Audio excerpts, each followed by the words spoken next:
Hello everyone, this is Serious Trivia, and today we have some exciting news from Total War 3 Kingdoms. There will be a new DLC release on March 19th called A World Betrayed, and a bunch of new content revealing the details of this DLC also came out today, so I got busy making some reaction videos slash breakdown videos of the gameplay review that we're going to be sharing here. There will be also links to this original review from the Total War YouTube page in the description below, as well as the trailer for the new DLC link as well. And there is also a Total War live gameplay overview that's almost 2 hours long. We'll link all three in the description below for your own viewing. And if you want more details about that live overview stream, I will be putting out a more concise video breaking down the details revealed in that live stream tomorrow. It's going to take me a little bit of time to break down all the details for all the gameplays, for all the new factions in this DLC.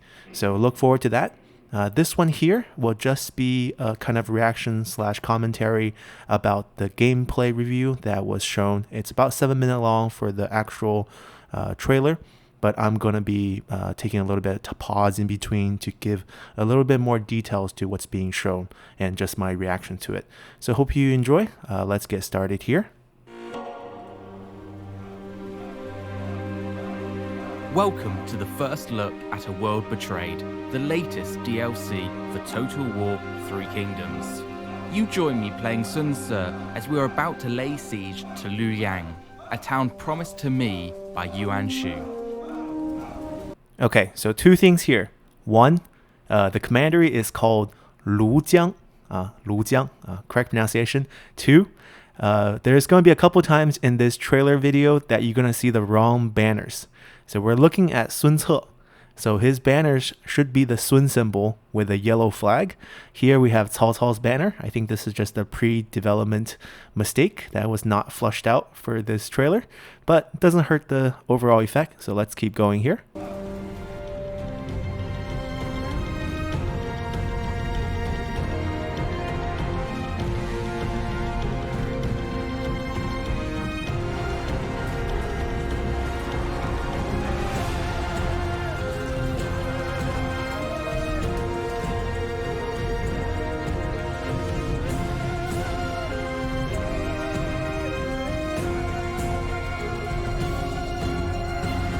Another great victory for Sun Ce. Unfortunately, one he can't revel in for long. Our Lord Yuan Shu has... Alright, so we're going to pause here real quick. A couple things. They have a few things that's actually historically correct. So here we have Lu Kang. Lu Kang, he's the administrator of Lujiang, the commandery that we just took. Even though the first character are both spelled Lu, they're pronounced a little differently, different tones. But regardless, historically correct to have him as administrator here. Also historically correct to have him age 68. That's exactly how old he is at the beginning of the game here. He doesn't die here historically, although he is going to die because Sun Ce is going to put siege to Lujiang. He dies at age 70 after holding out against Sun Ce for 2 years in this siege. He's a very, very just character. He's not the villain here, and Sun Ce is also not the villain here. I guess we have to kind of frame it in a way for us to understand. Sun Ce lost his dad, as many of you know, through the in-game event where Sun Jian dies. Sun Jian dies in an ambush as he was returning home after leaving the coalition with the Imperial Seal. At this time, Sun Ce wasn't with his dad. So when you see the trailer where Sun Ce is holding his dad's body with arrows on it, that's completely not historical. But regardless, Sun Ce is still a very young boy at this time.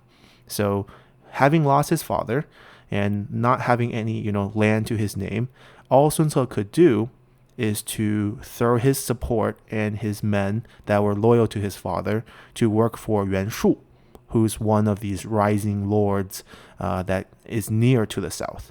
Yuan Shu is probably one of the only lords close to where the southern provinces are. Yuan Shu kind of made a home for himself around Yangzhou, or the Yang province. So that's why we see Sun Ce starting out as a vassal to Yuan Shu. And Yuan Shu took Sun Ce in and started using him as his sword, basically. Sun Ce is very much like his dad, very capable general and very eager fighter. So Yuan Shu started using Sun Ce to expand for him towards the south, where Sun Ce's family are from. They're from the Wu Commandery.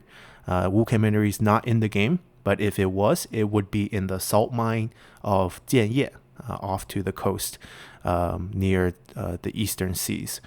And Lu Kang here, the gentleman that's about to get executed in this reveal trailer, is also from that exact same commandery.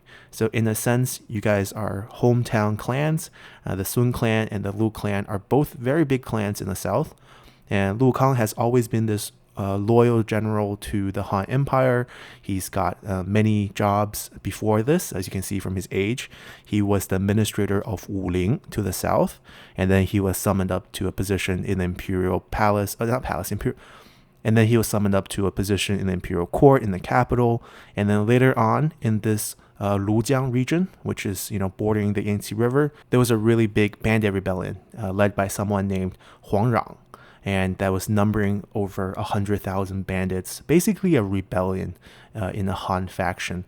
There were a lot of rebellions going on this time. You're going to see a big bandit remake in this DLC, which I'm super excited for. They get this really awesome tech tree that's kind of like underworld related. But we'll get into all that in tomorrow's video when we break down that live stream where they had a lot of details about the new gameplay mechanics. But for this story here, Lu Kang eventually is summoned by the imperial court to give him a mission to become the administrator of Lujiang and send him here to put down the 100,000 strong bandit rebellion. And he came here and did that. And he also put in a lot of very humane policies, got all the people content and no longer rebelling, peasants, everyone happy, public order goes way down. And he held on here and everyone loved him. But he got in the way of Yuan Shu's desire to expand. So Yuan Shu sends Sun Ce here, and Sun Ce's men laid siege to Lujiang for about 2 years until he finally died of old age in 70. And during those 2 years, his clan put up a huge fight to resist Sun Ce's attack. Over half of his family died in this siege. He did send his young son, I guess not young anymore, but his younger son and some of his family members back south to the Wu Commandery before the siege started, because he felt like he can't hold on against Sun Ce's attack forever. And one of those members of the family that was sent away is his grandnephew, and his grandnephew name is Lu Xun. And those of you who are familiar with Three Kingdoms history, Lu Xun will eventually join Sun Quan and join the Wu army as one of their chief strategists. He's kind of the equivalent of Zhou Yu in a later period for the kingdom of Wu, and he's most famously for his achievement in defeating Liu Bei, when Liu Bei summoned the entire might of Shu to attack Wu after Guan Yu's death. So his family, the Lu family here, is very, very famous clan from the south, and they will play a key role in the Wu kingdom history, even though Sun Ce here is indirectly, or I guess directly responsible for the death of their family patriarch. So let's continue here. Big plans to extend his territories to the southeast, and as his humble vassal. All right, we're going to pause again here because we have the new faction breakdown for Sun Ce as a playable faction. He does not play like his dad. Actually, he plays very, very different. In this new DLC, we have 2 shining stars. One is Sun Ce, who is replacing his father Sun Jian from the 190 start. And the other one is Lü Bu, who is kind of replacing his adopted father Dong Zhuo, also from the 190 start. And in terms of who can you play as in the 194 start here, you can play as pretty much everyone from the 190 start except for the 3 Yellow Turban factions from the pre-release Yellow Turban DLC. And the only factions that are different is that Tao Qian has now died, so he's no longer here. Liu Bei has taken over his province of Xuzhou, and so Liu Bei is kind of replacing his role there. Lü Bu is replacing Dong Zhuo, and Sun Ce is replacing Sun Jian. Other than that, everyone is still on the map. From the live stream trailer, I don't see Liu Chong as a playable faction, and I think that's fine, because since we are highlighting Sun Ce and his vassal master Yuan Shu here, Liu Chong is going to be dying as part of the 197 event, which is already in game, where Yuan Shu sends assassin to eliminate him. So in a sense, he dies very soon after the beginning of the game historically, so you can't play him in this campaign. So if you want to rewrite history for Liu Chong, your 182 and 190 start is the best way to do it. So continuing here, let's take a look at how Sun Ce plays in the game. He has a new faction resource called Reckless Luck. It's a pooled resource. While Reckless Luck is high, Sun Ce is fast and unbeatable force.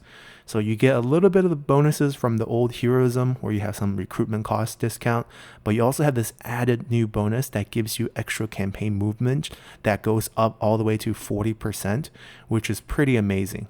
Because the south is pretty hard to traverse. It's kind of big with big counties that take up a lot of space. So being able to move and mobilize quickly is always going to be helpful. Now, on the flip side, it is a decaying resource. And not only is it decaying, it's a set amount of decay every turn. You always lose 10 no matter what tier you're in. And the worst part here is, if this resource ever reaches 0, Sun Ce will die. So you will lose your leader if this resource reaches 0. But there is a mechanism for you to regain this Reckless Luck. And what you have to do is complete what's called the Legacy of Wu ambitions. So here's where I compare this to kind of like an RPG element to the game for Sun Ce and Lu Bu, where you have this huge list of missions that you could tackle in the game, and your reward for Sun Ce is to gain Reckless Luck per turn. So eventually, if you finish enough of these missions, you can counteract that set 10-point decay every turn, so that you can never hit 0, enjoy your bonuses, and not die through this faction mechanic. Obviously, you can still die in battle, you can still die of old age, but that's more, kind of luck and player controlled, rather than having to die when your faction resources reach 0. So it kind of pushes you into a certain story progression, and their campaign is going to be very much dictated on this, and this is kind of the highlight of this DLC. Similarly to how in the Mandate of Heaven DLC, the highlight of that DLC is the 3 Zhang brothers with their Mandate War, and also Liu Hong as the Emperor faction with the Imperial Court at the beginning. For those 4 factions, the victory conditions is rather short, right? When you play that DLC with those 4 factions, you're kind of just dictated towards the Mandate War. If you're one of the Zhang brothers, you get your 50 provinces or 50 counties in the game, and then you take the capital and you win the game. And if you're playing as Liu Hong, since you have this huge empire, and if you don't die, you wipe out the 3 Zhang brothers, you win the game. So in here, for Sun Ce and Lu Bu, you kind of have to go down your list of missions. And then if you complete those missions, not only are you stronger, but you kind of finish your campaign by reaching that end state. So that's kind of the way I think these chapter packs are going for it. Each chapter pack has their star, and they add in some new mechanism, not only for those star, but also for factions related to it. And if you don't want to play that kind of focused mechanic, you can still choose to play as other warlords starting in that period, who have a very normal approach to the game, where you can still go towards 3 kingdoms, where you can still end the game in a proper sense, similar to the 190 start, or how the base game was designed. Additionally, Sun Ce has another sort of resource. It's called Shared Expertise. You see that little number 60 in the red circle? That little number is always going to be next to Sun Ce's icon on the games panel on the top. You kind of see that 60 right now under his name, kind of grayed out in the background. That number goes up each turn depending on characters in your court. The higher level the characters are in your court, the more shared expertise is generated for you. And what you can do with this expertise is you can use this expertise to rank up generals as experience point boost. So I'm guessing from what I've seen in the live stream and in this video is that, let's say I want to promote a character to level 5 from level 4.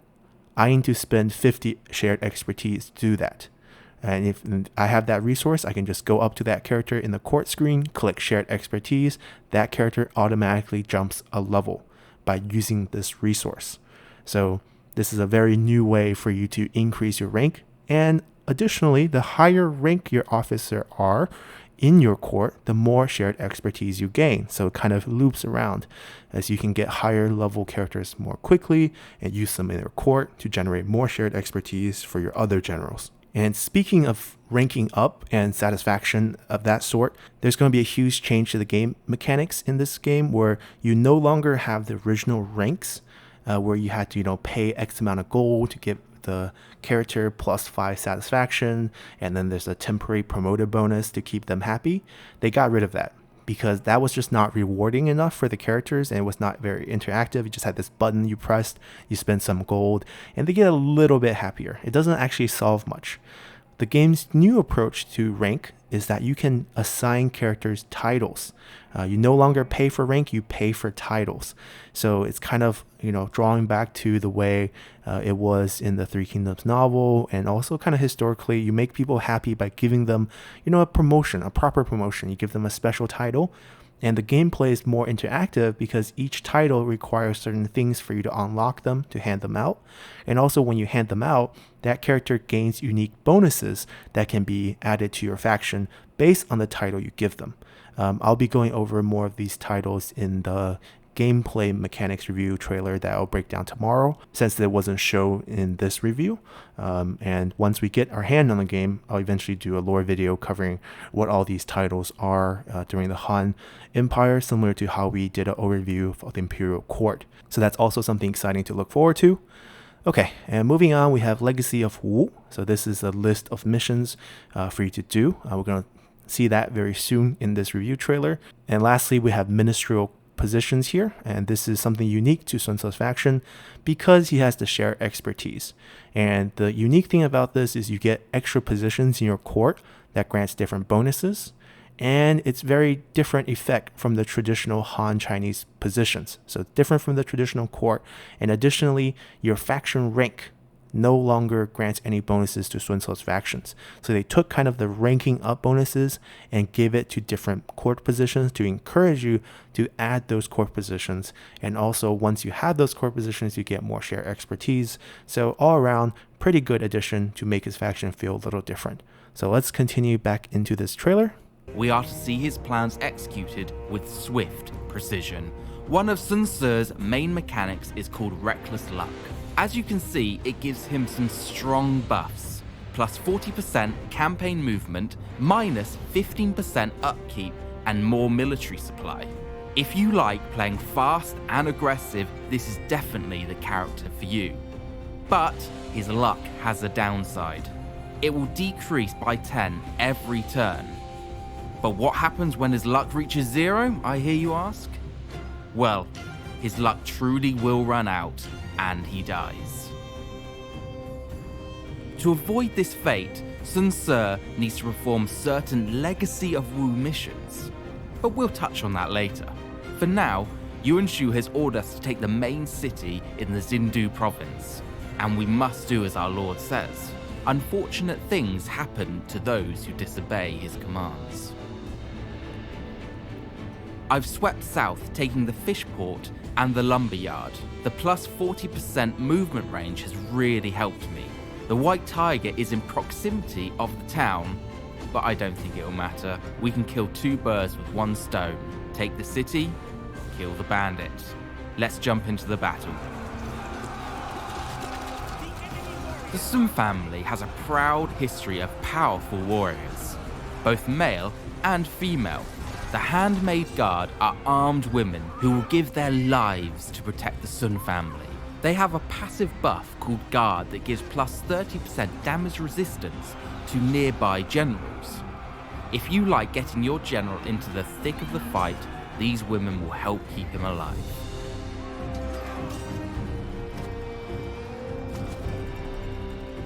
All right, pausing once again.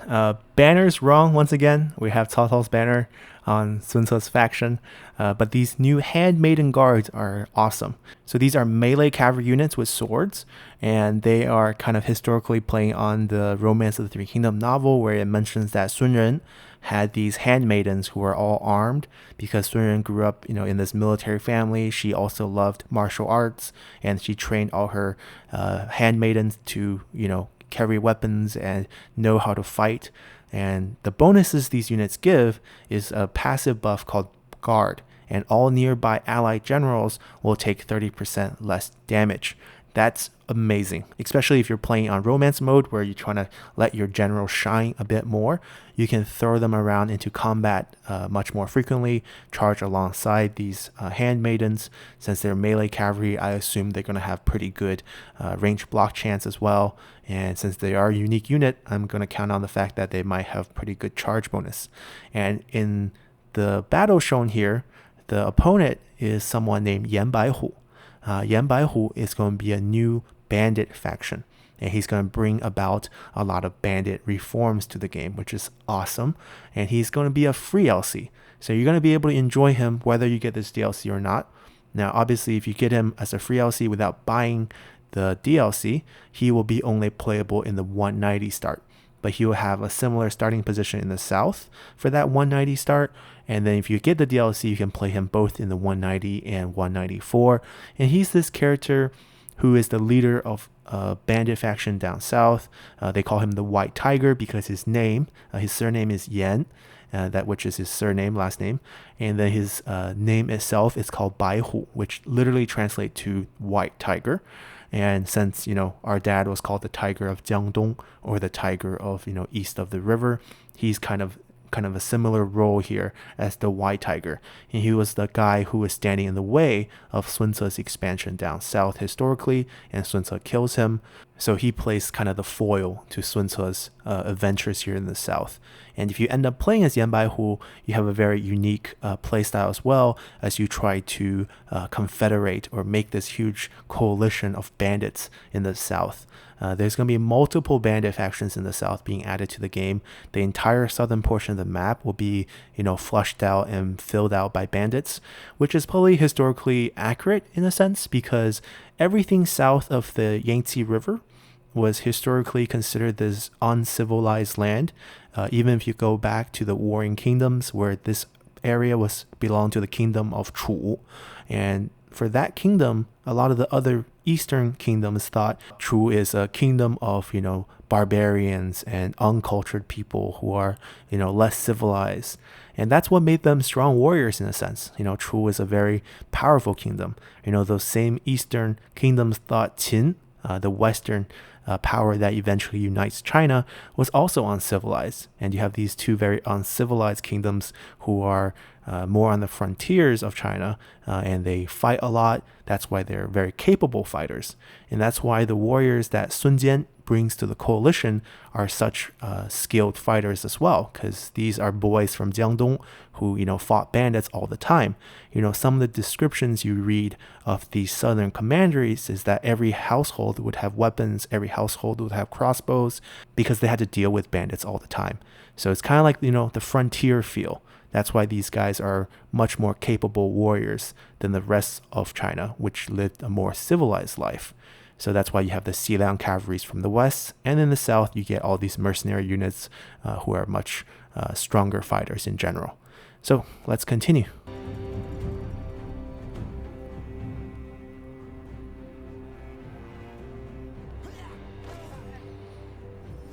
Celebrate! Our victory was just. Taking the town has completed one of my Legacy of Wu missions, Secure the Mountains. These are smaller quests that give you a variety of different permanent buffs. All right, pausing again to take a look at this Legacy of Wu bonus. We just had to capture the entirety of Xindu. We had to capture the settlement, the lumberyard, the fishing port, and when we do this, we get a permanent bonus of +3 public order to all our land, as well as +2 reckless luck per turn. So if you complete 5 such similar missions, you're going to have that +10 reckless luck that you need to not decay to your death. So that's kind of the motivation here. And that's why I think there's a little cool RPG element as well. And there's going to be smaller missions where you have to capture, certain areas and certain generals join you. Kind of like how Sun Ce built his force. Because Sun Ce is the one who actually built the kingdom of Wu and passed it on to his younger brother Sun Quan later on. Sun Ce would also die in an ambush where these assassins basically came after him as he was on a hunting party, and the arrow that shot him in the face. It kind of went through his chin area into his mouth. It didn't kill him right away, but the arrow was poisoned, and they were trying to heal him up. And one of the reasons he died, at least in the Romance of the Three Kingdoms version, is that he was this guy who had a lot of, rage and, reckless luck is kind of the name. He's a little bit reckless. He's a little bit, short-tempered in a sense. And when he was in the process of healing his wound, there were certain events that set him off, that put him in a rage and got the blood flowing and boiling in him. And it kind of sped up the poison in him and eventually caused his death. And after his death, he passed on, everything that he achieved, all these cool generals and strategists that he gathered from the south, because there were a ton of people that joined Wu during this time. You had generals like Tai Shici, Lu Meng. You had strategists like Zhang Zhao, Zhang Hong joining into the faction.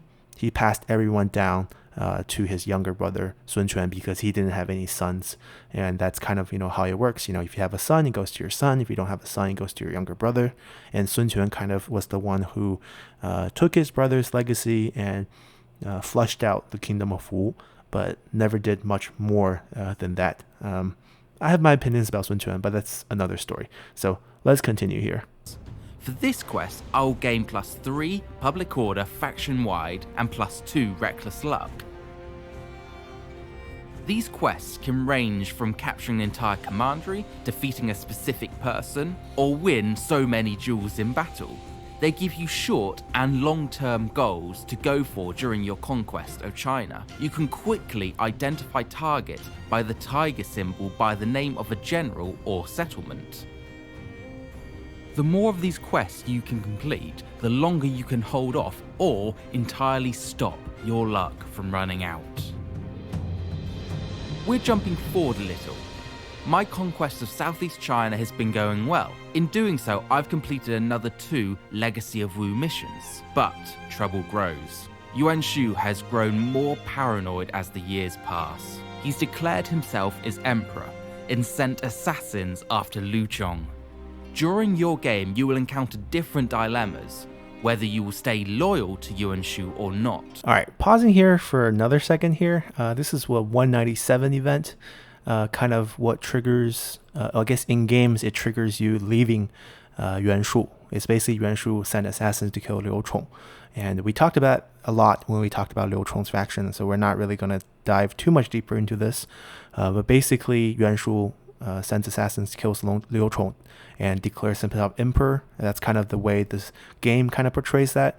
But historically, I think this is wrong, because what Sun Ce basically did was he left Yuan Shu very early on by trading in his imperial seal for 4 generals that used to be with his dad and some troops, and he started go expanding in the south.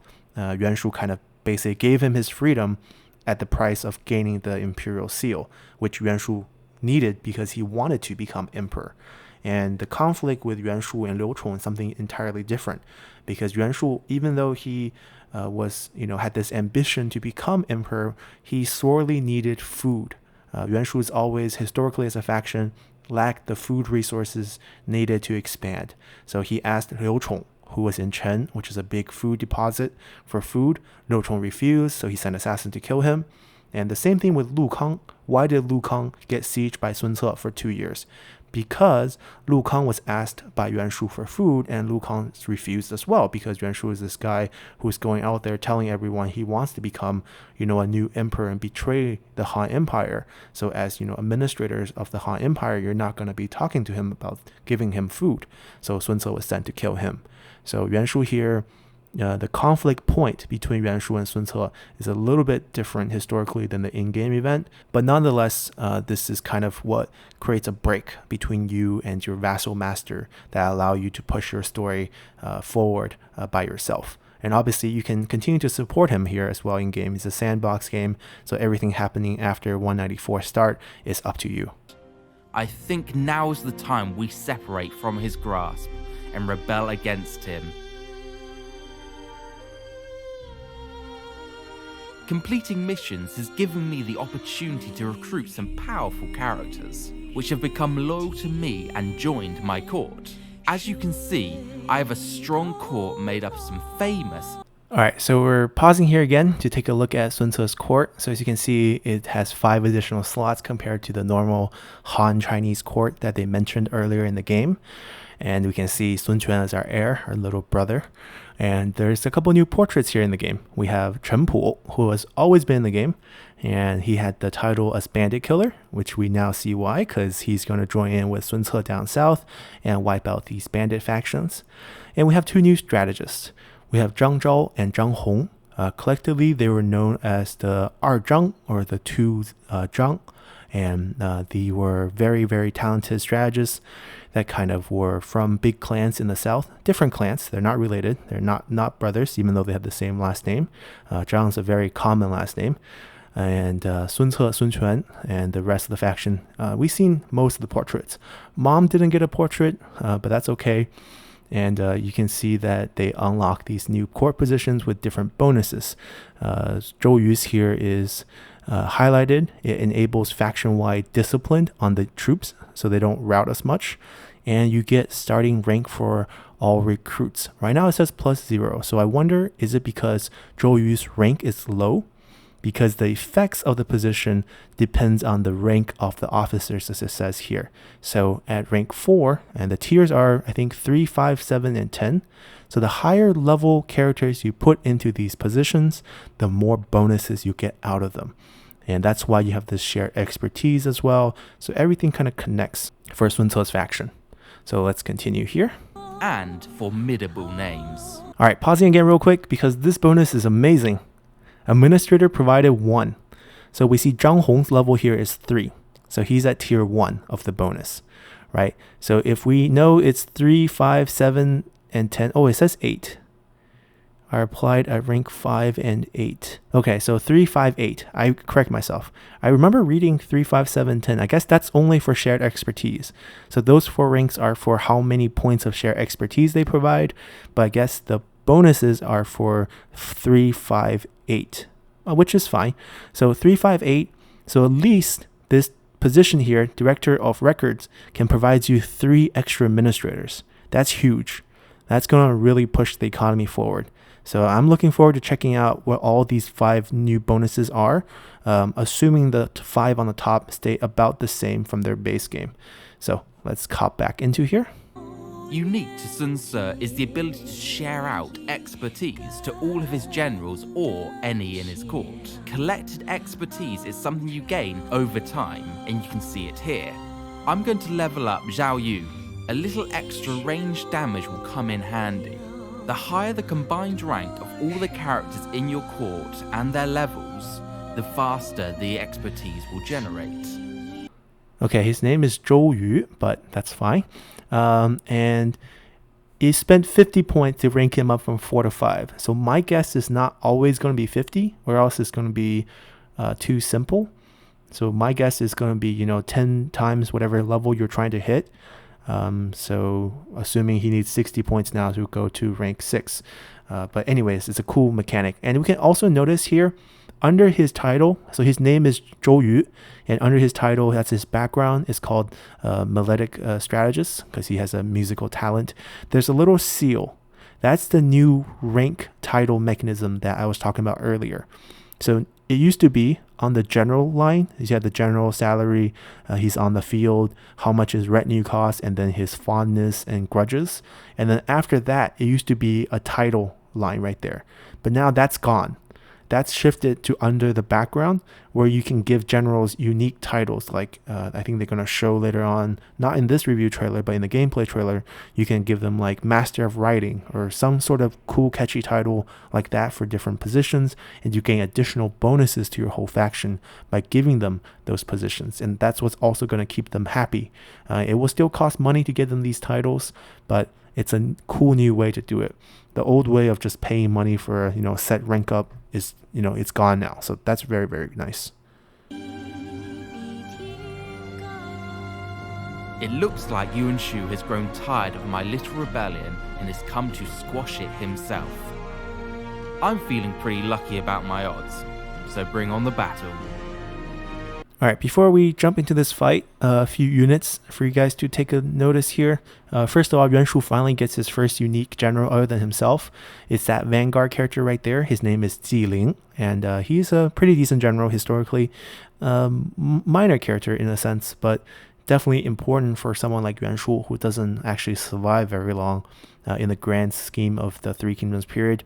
The unique faction units seems to be the same. You see those two purple units under Yuan Shu. Those are the Rapid Tiger Infantry. Those are basically his elite imperial unit, since he did declare himself as emperor. Historical records of them in action is quite limited, but highly rated. At least they were very well equipped and trained because they were kind of his version of his imperial army. But in-game, they kind of lack shield and range protection and just doesn't do too much damage overall. A little bit disappointing, but that's his unique unit. And looking at our side, we actually have quite a few important units as well. First off, there are two green guard units under Sun Ce. Those two are what's called Tiger Guards. They're one of the two new unique unit added in for Sun Ce in this DLC. And the two melee cavalry are Handmaiden Guards. So both of those units are present here, and you have two militia, or I think those are peasant lancers, or they militia lancers. It doesn't really matter. But both the Tiger Guard and the Handmaiden Guards have the guard passive that reduce your general damage taken by 30%. So that's very, very cool. And then we see Chen Pu over there with his nice new look, very fleshed out, a little bit of tiger print on him as well, kind of replacing the white tiger look of Yan Baihu. Anyways, he also have a new unit here. I think this new unit is provided to all factions. It's a unit with a giant sword or giant blade in his hand. It's a new Sentinel purple unit, and it has basically a long double-bladed sword, a very big sword being held, and you can see that in the game. And then Zhou Yu over there still had the same mercenary archers, so you still have all three of your mercenary units, but you get two additional ones on top of that. Okay, let's jump into the fight here. And these are the Tiger Guards in action, and with the correct banners finally. Let's look at Sun Ce's later game unit, the Tiger Guard. This highly disciplined, heavy spear infantry are great frontline troops. Highly skilled in hand and shield combat and good against cavalry. They also have the guard passive buff, meaning whether your lord is on horseback with the Handmaiden Guard charging into the enemy or fighting on foot at the front line, he will always have a little help from his troops.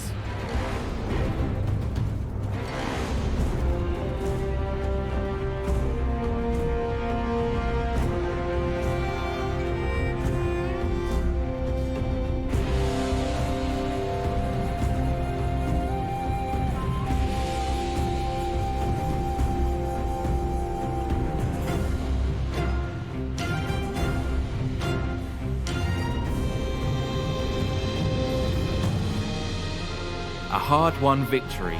Now Yuan Shu has been slain, it's time to carve out our own path and see if we can start turning our luck around.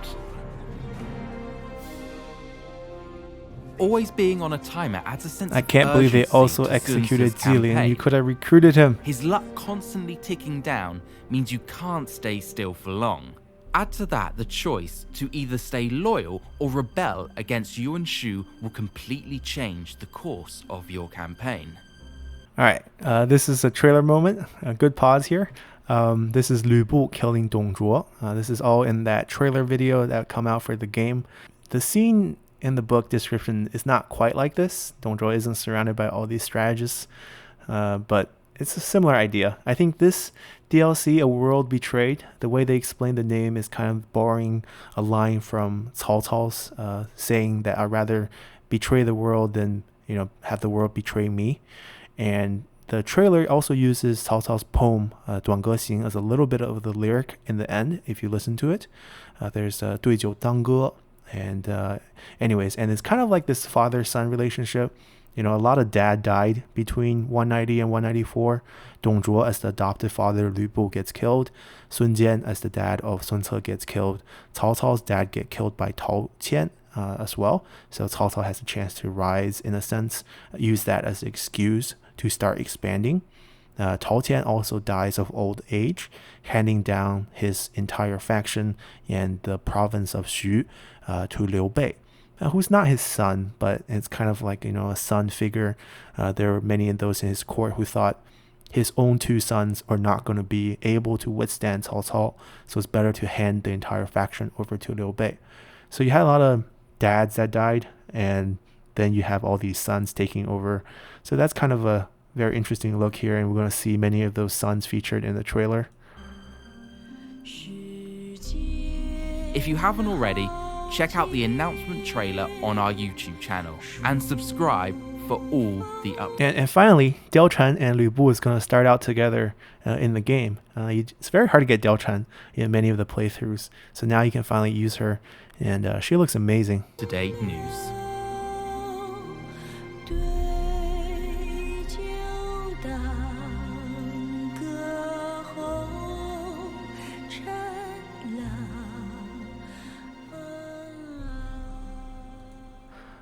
Alright, so that's our game trailer review, breakdown, reaction, commentary. And tomorrow I'm going to be breaking down the live stream version of the video. I'll do it in a little bit different format. I think that version's a little bit too long to do a commentary piece on. I'm going to break down that in details and just kind of provide you guys with the highlights of what's new in this DLC. It's coming out very, very soon, 2 weeks from now. There will be pre-release content on my channel starting on the 15th. So we have 4 days to kind of preview every faction, and hope you guys will enjoy this new DLC for Total War 3 Kingdom. So that's it. See you guys next time. Bye.